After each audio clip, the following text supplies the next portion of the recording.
Hello friends, and welcome to day 11 of the series Purpose and Meaning. Today we are going to look at purpose and meaning, and the title of today is You Were Made for Meaning, Not Just Success. We live in a world that is obsessed with success, right? I mean, everywhere you turn, people, there is always this message: success is sold, have more, get more, be more, right? Have more of this, have more of that. But does having more help us to be more? Right? Does chasing success help us to be more fulfilled, more happy? If you meet somebody today and you ask them what success means, they're often going to point to material success, material things. It will often be about what they can buy, what they can have, how much they have, right? If you meet any person today and ask them to mention successful people in the society, they are going to mention people that have money, people that are popular. But the truth is this: there is more to life than being successful. There is more to life than success. There is more to life than happiness. We were designed for meaning, not just success alone. We were designed by nature to live a meaningful life. Success might impress people, but meaning fulfills us. This is important. Success impresses people, but meaning fulfills us. You can see somebody today who is successful and you want to be like them, but they themselves are not comfortable in their own skin, right? They are not. You can see somebody today, they are dressing fine. They are in their Mercedes Benz, and you want to be like them. You envy their success, what they have achieved, but they are not comfortable in their own skin. They are having these disconnects. Maybe they're having spiritual bankruptcy, but you want to be like them. So success impresses people, but meaning fulfills us. A sense of purpose fulfills us. Success without meaning is empty. Right from elementary school, right from when we were kids, we have been trained, we have been conditioned to chase success. We have been conditioned to walk the paths of success. Everyone wants to be successful. I want to be successful. But when you try to ask people or try to understand what is it that they mean by success, it is often around the things that is measurable. And this is coming from the way we were taught in right from school. Because from school, the things that are measured, the things that are in your report card are the things that are measurable, right? You can measure whether you're understanding mathematics, your performance in mathematics, in English, in biology, in chemistry. And that is the metric we use to judge young people in school. So when they grow up, when they go to university, we use that same metrics. When they go to workforce, we use that same metrics. So all of our life, the things that have been measured and the things that have been used to judge us, to make us to feel good or bad about ourselves, are often the things that can be measured. But you know what? Not everything that matters can be measured. And not everything that is measured matters. I'll repeat it again. Not everything that matters counts. Not everything that is counted or that is measurable matters, and not everything that is measured matters. This is very, very important. So because of that, we have been a people who climb the ladder of success, only to realize that it is leaning against the wrong wall. So people achieve their financial goals, but they feel spiritual bankrupt. So they feel this spiritual bankruptcy is not a religious word. I don't want you to start thinking about the role of spiritual stuff here. Spiritual bankruptcy is a disconnection from the things that matters to you. So many people achieve their financial goals. They become millionaires, they become billionaires, but they feel this spiritual bankruptcy because they have not aligned their life with the things that matters, because they have been raised right from childhood not to think in terms of the things that matters to them. The instruction has always been climb the corporate ladder, climb the business ladder, become this, become that, achieve go in this direction, become this person, achieve this, achieve that. So we don't give them a room to look inside themselves and think about the things that matters to them and align their life with the things that matters to them. So at the end of the day, we create adults who climb the corporate ladder, who climb the business ladder, whatever ladder it is, and they go to the end and they realize that the ladder is leaning on the wrong wall. So you have people who are admired but they feel unseen, right? So you have people who admire, like I said, you can be admiring somebody, you can be admiring somebody's life, and that person is admiring your own simple life. You can be admiring somebody's picture on social media and you wish that you have their life, but they are not comfortable in their own skin. They don't have this peace. They don't have the kind of peace that you have. I was speaking with a colleague. I was having a chat with a colleague. And I said, somebody like Dangote, it's possible that right now you are happier. You have more peace and more joy in your life right now than Dangote.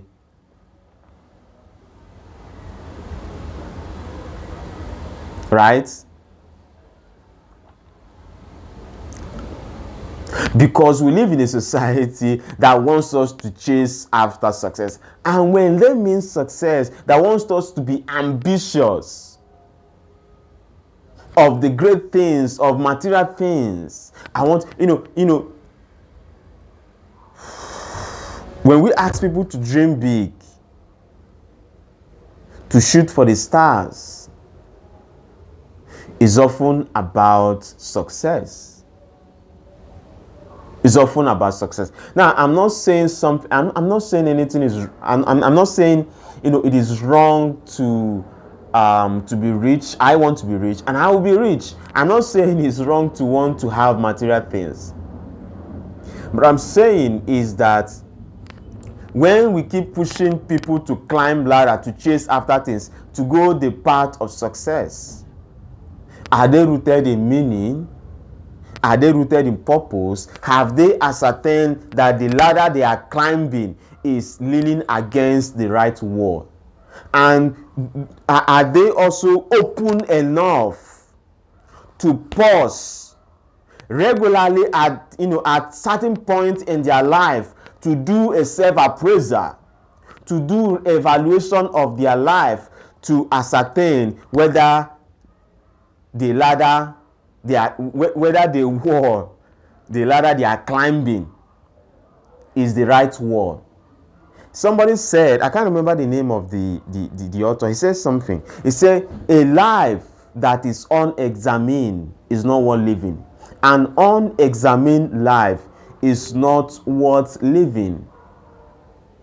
And that means that we are supposed to have this regular examination, regular audit, regular appraisal of our life. And one of the purpose should be to determine the path we are taking, the things we are chasing, whether they are not mere shadows, whether they are things that will actually fulfill us, whether they are the things that will help us to be rooted in meaning. Because you don't want to climb and you reach the end of that ladder only to realize that it was leaning on the wrong wall or is the wrong ladder entirely. So the reason why we have people who achieve their financial goals, they still feel spiritual bankrupts, people who become, admired, and they feel unseen themselves.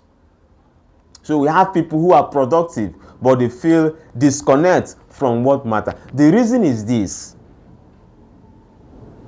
true fulfillment does not come from achievements. It does not come from things you have. It comes from who you become and what you contribute to other people. It comes from who you become and what your life contributes to other people. This is important. Who you are becoming is important. You always need to look inside, examine the kind of person you are becoming in the things you are chasing. When you are walking this path of success, who are you becoming? We have people who scam people on the internet to make money, to become rich. Who are they becoming? Because they are becoming less of a human. I mean, what makes you a human is your ability to have empathy, to feel. So you cannot be making money off of people's misery. People are hurting and you are making money. And to you, that is being smart. So you are becoming morally bankrupt. You are becoming emotionally cold in that part of success you are in. Somebody said that it's not just about the things you produce at work that matters. In fact, what matters most is what is produced in you. Right? So what is produced in you is much more important than what you produce. Who you are becoming on the course of the success you are chasing is much more important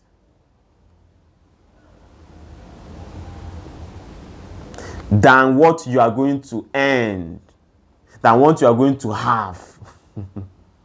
So if you are becoming less of a human, if you are becoming less of yourself, if you need to shrink, if you need to compromise your values, your truth to achieve something, then it's a wrong success for you. It's a bad success. Let me pick this from this the Christian scripture. It says something, I can't remember. It says somewhere in Joshua.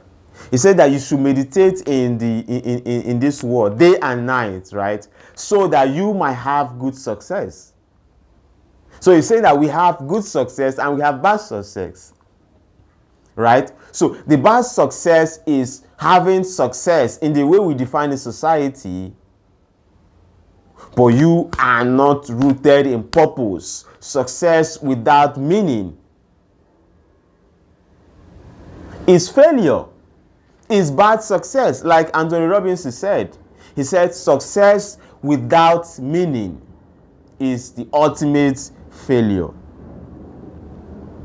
We know Chadwick Boseman, known for his role in the Black Panther, Black Panther. He achieved a global success. But before that breakthrough, he was offered different roles. He had different offers, to play different roles in movies, but he declined them. Right? He says something that you can be the actor in a big movie, you can be the big star, you can be the actor in a big movie, you can be the star, but that will not feed your soul. So Chadwick Boseman chose meaning, he chose value, he chose purpose over fame in the end, it was the purpose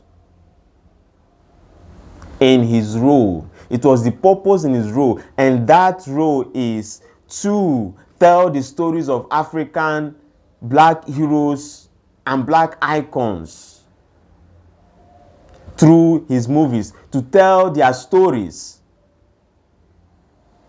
that left the lasting legacy he left, that left lasting legacy, not just his success. You know, when he died, we have a lot of people, especially footballers, when they score, they are celebrating.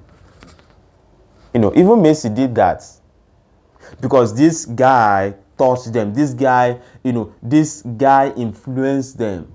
He was an inspiration. He became a role model. The reason why people listen to somebody like Tupac, who has died, and people still like him, he still influenced people today. When you listen to Tupac music, it's not just about rap. It's not about the way he rap. There's something about him. There's something about his voice. And that is that he uses his message. He uses his music to pass a message. He used that to speak about about the government of his days, about the injustice that black people were experiencing. And that was why he was quite influential during his time, because these are people, they are not just producing music, they were actually speaking the truth. And of course, somebody like Fela Kuti, these are the people that challenge the government with their music. So they are not just a people of success, they are people of value, they are people that carry weight. Meaning is found not in performance, meaning is found in purpose. You know, we live in a world that applauds performance, right? So we tend to confuse our value, we tend to confuse our words with our work.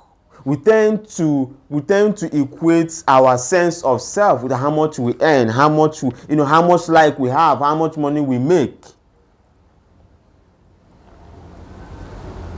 However, a true sense of self doesn't come from how much you have or what you do, or from your position, your job title. It comes from living in alignment with your values, right? It comes from doing the things that matters to you. What I'm doing today, I'm not doing what I'm doing today because I want to get so much likes. I made a video and I posted a video 4 months. It did not get one view. It did not.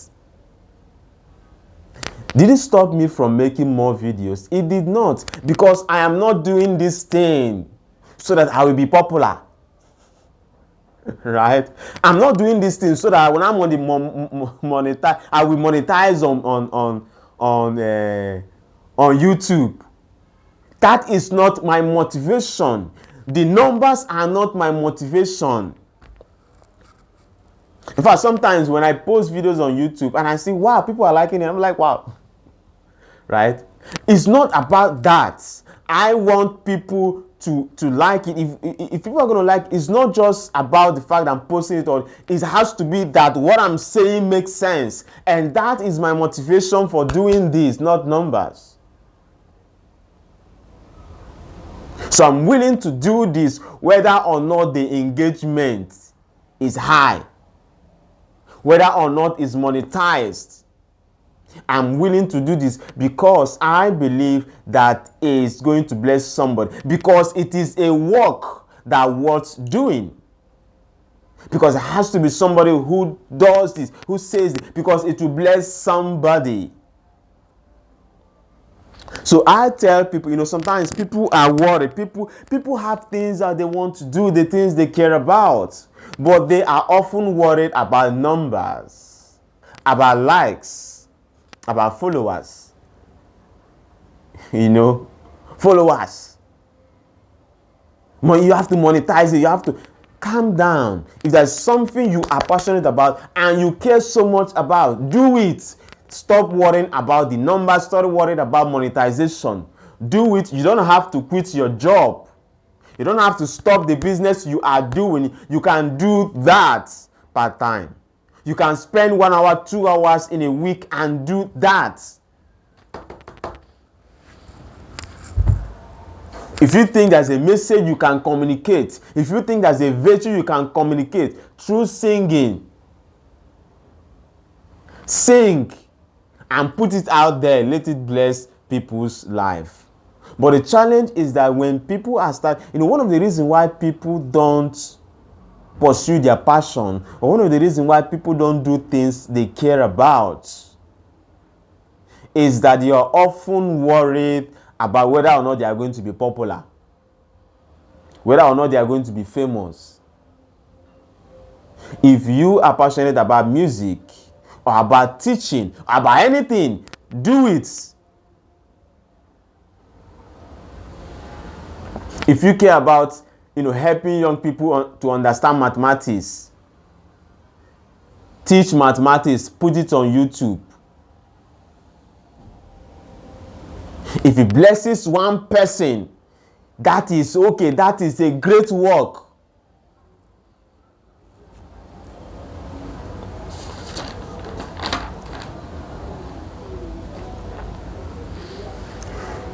Howard Thurman said, I've mentioned this quote before. He said, don't ask of what the world needs. Ask, what is it that makes you come alive?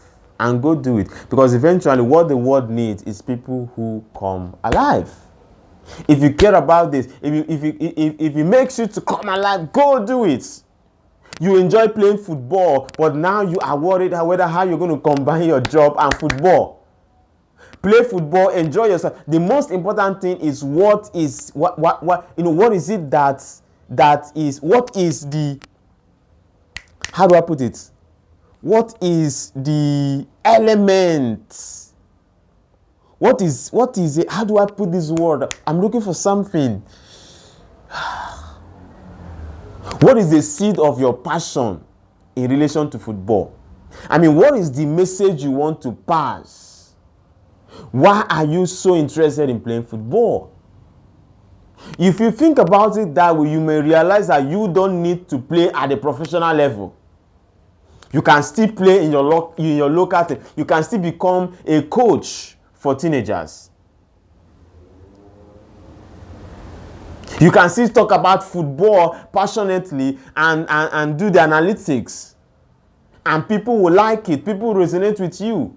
While you do your day job, you can still play and video yourself playing football, enjoying yourself. And that is how you are contributing. That is how you are creating value. That is how you are making meaning. Oprah Winfrey started his shows. She started her career as a news anchor.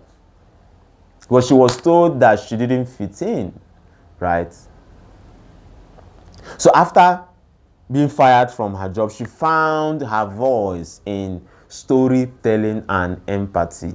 And that gave rise to her show, Oprah Winfrey Show. It's one of the popular shows in the world. She's one of the most, richest black person, one of the most influential people in the world. So she found her voice in storytelling, and that gave rise to her show, the Oprah Winfrey Show. She didn't allow the demand of the industrial standards, to cause her to compromise her values, her vibes, her style, her passion. She crafted a path for herself. She crafted a path that aligned with her soul. So her impact did not come from impressing people. It comes from connecting with her audience authentically. Right? It comes from it comes from connecting with her audience authentically. This is one of the things I tell people. There are people, what they are doing today in the name of a career, right? They invented it. There are people who are wildlife photographers. The first person that started it invented. You need to be able, you need to be willing enough to, if there's something you care about, you need to be willing to be enough to create a career for yourself. There are people who are teens coach. There are people who are all kinds of things today. They invented that part because they wanted to do something that they care about. There is something they wanted to do, something that they care so much about, that they had to invent a career for it.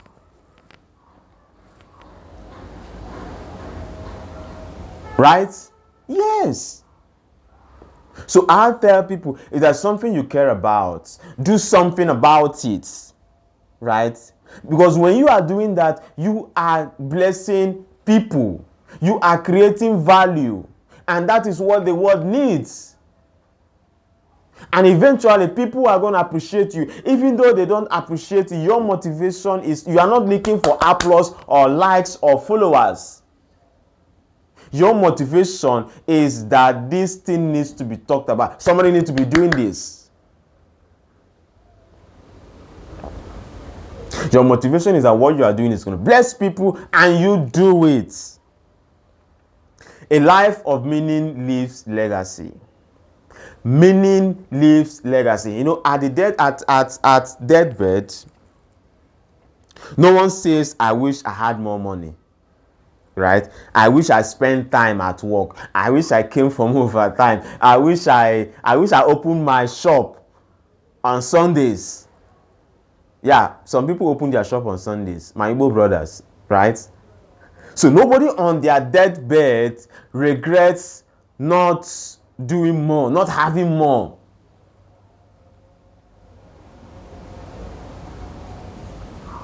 What people remember and are remembered for is how they make other people feel, the lives they touched, the love they gave, and the light that they left behind. Success may add to your reputation. It adds reputation, but meaning builds legacy. This is very important. Brené Brown wrote a book. The title of the book is The 5 Top Regrets of the Dying. Among all the 5 of them, none of them has to do with title, with money, with working longer hours, with the things, with buying more things, with acquiring more lands, buying more cars. It has nothing to do with them. It has to do with relationship. It has to do with meaning. It has to do with purpose. It has to do with contribution. Albert Einstein says something. He said, try not to be a man of success. Instead, be a man of value. And those are the kind of people society are looking for. Those are the kind of people that the world is looking for. I said something before, that we are in an economy of value, economy driven by value and connection. So that when you are building a life of meaning and purpose, you are also positioning yourself for financial prosperity.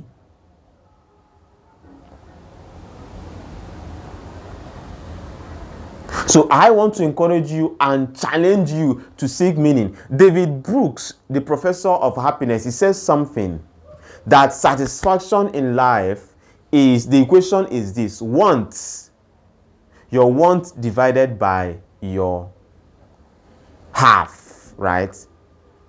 Your want divided by your half, Abi? Yes, want divided by half. That's X. Satisfaction is equals to X over H. So that is to say that the less things you want, the more satisfied you are going to be in life. Right? So if your want is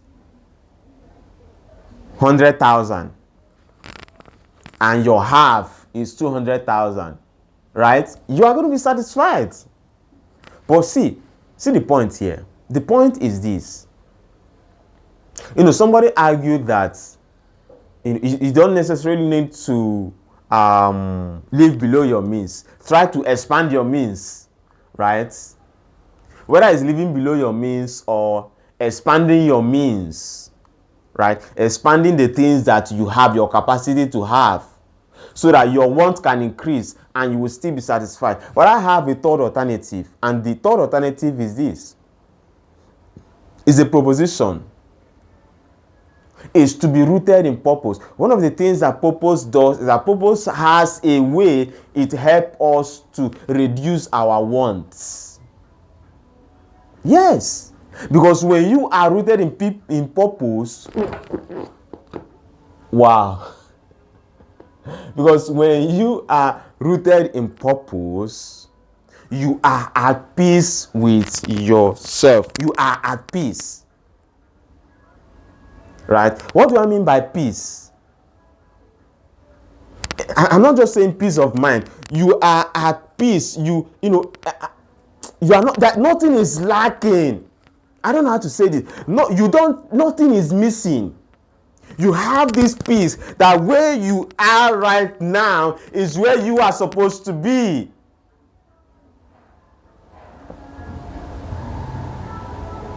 Right? You are not envious of anybody, because you don't want to have anybody's life, because this is your life and this is the life you have, and the life that you want to have is a peace that you have. And when you have that peace, your want reduces. Because listen now, you are no longer seeking joy in external things. Do you understand? You are the level of your joy is not a function of what you are going to buy. Nothing is missing. When you buy a new phone, you feel this level of happiness. When you buy iPhone 16, you are happy. But after a while, your joy comes to the normal level. It pushes your happiness up. But as time goes on, it comes back. Rootedness in purpose, a life of meaning, helps you to derive joy from what you do, from your life. Talking about building a life of meaning, I want to say something again.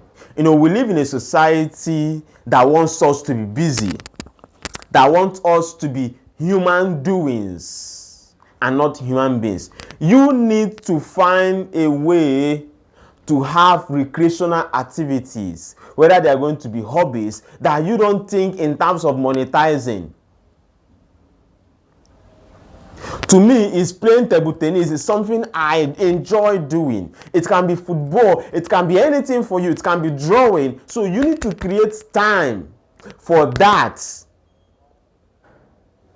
To you, it can be dancing. It might be belonging to a dancing class. It might be belonging to a Rotary club.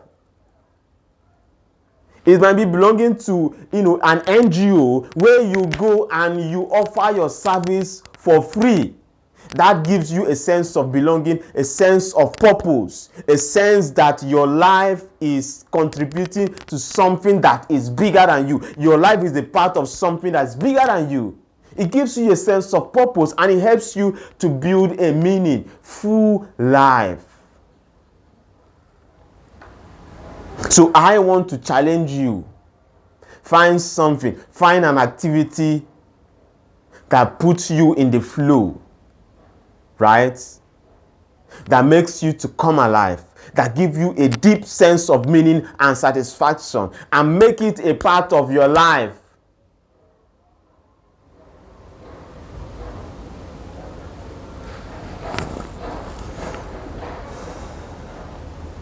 So I want to leave these questions for you to reflect. Where in your life right now are you chasing success over meaning? Where in your life right now are you chasing success over meaning? Write it down and process. And begin to make the adjustment that you need to make. Secondly, what would a meaningful life look for you? What will a meaningful life look for you? Write it down and start making adjustments. What will a meaningful life look for you? What will success mean for you? Because not thinking about impressing people or doing what other people are doing. What will a meaningful life look like for you? If you strip away the pressure to impress other people, what would you give yourself to? If I strip away the pressure to impress people, what would I give myself to? Right?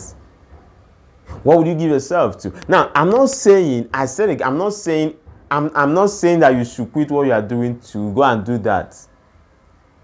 What I'm saying is find a way to give yourself, to make time for that. How can you start aligning your work with your deeper purpose? How can you start, making that integration from where you are now to what you can consider purpose, to something that gives you a sense of purpose, a sense of direction, a sense that your life is a part of something bigger than you. And if you have identified that at this point, how can you make that connection? How can you make that connection? If you are somebody who is interested, who care enough, who is passionate about empowering young girls, and you have a day job, you can start an online coaching class. You can start with the girls around your neighborhood. You can start with the people you know. Even if it's one person or two person, you can start writing about it. You can start making a video about it. And that is how you begin to align yourself with purpose, and that gives you a sense of purpose. It begins to tell you that your life matters, that you are doing something that is meaningful to you. Because what you don't want is that at the end of your life, you have so many regrets. I don't want to have any regrets. I don't want to. So one of the things I ask myself, if I die today, what will I regret not doing? And I try to identify those things, and I want to do, because I want to live every single day prepared for that. So I want you to go through these questions. You see how I'm looking at my camera. Sorry, my mic, because it's going to go off. So, so I want you to look at this and try to answer them, right? And reflect on them. A man said, a life that is unexamined is not worth living. An unexamined life is not worth living. So one of the things you need to be doing right now, I've been doing it in a way, but I'm not consistent, is we need to do this. We need to be doing this, self-appraisal, self-evaluation, checking our life in terms of the directions we are going, in terms of the things we are seeking, even in terms of the relationship we are seeking, whether those are the things that will help us to be rooted in purpose, whether the ladder we are climbing is leaning against the right wall. That is important. So you are living your life with this awareness, right?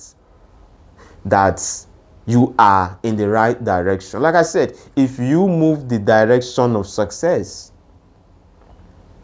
it's going to be a wide goose chase.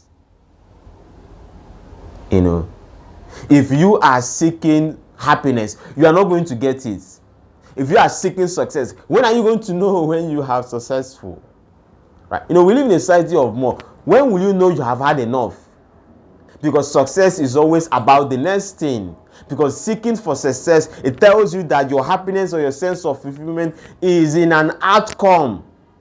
When something happens, when you get that job, it's not you will still get that job and you get used to it. And you are seeking for, you think it's when you leave Nigeria.